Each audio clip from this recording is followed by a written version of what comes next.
What up, guys? This is Pastor Canal again. We're coming out with another video, another tutorial in JavaScript. We're going to be talking about operator precedence.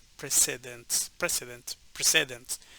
don't know how to pronounce that, but anyway, let's see what is this all about. So we're going to do a variable led to price, and we're going to assign these values right here. We're going to do 3 plus 2 times 4.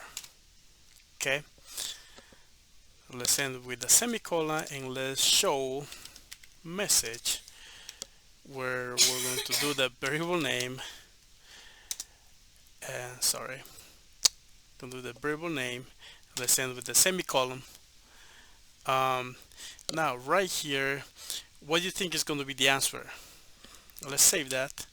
So 3 plus 2, it is 5, right? 5 times 4 is 20, right? So is that what we're going to be good? Let's refresh our page. Oh wow, wait, we got 11. So what happened?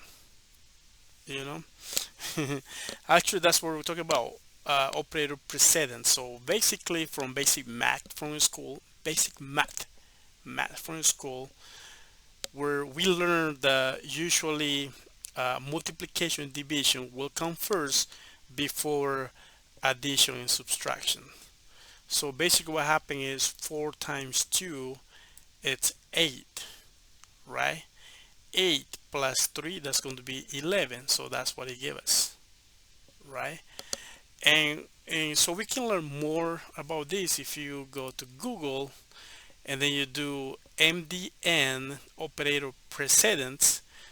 So MDN, it stands for Mozilla Developer Network.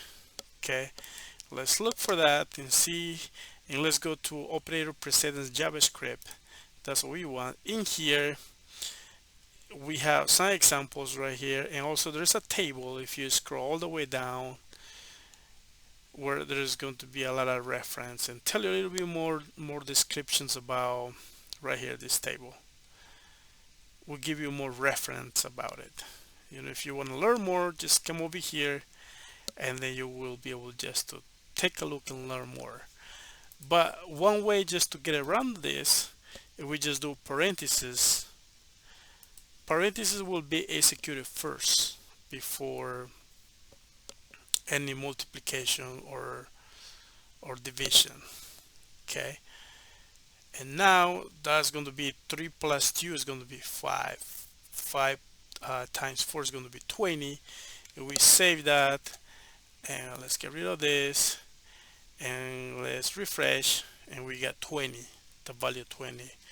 All right, so that was just a quick video about operator precedence, I'm going to say. Please don't forget to like the video and subscribe to the channel for more videos. We're going to be putting, trying to put on as many videos as I can every day. We'll see.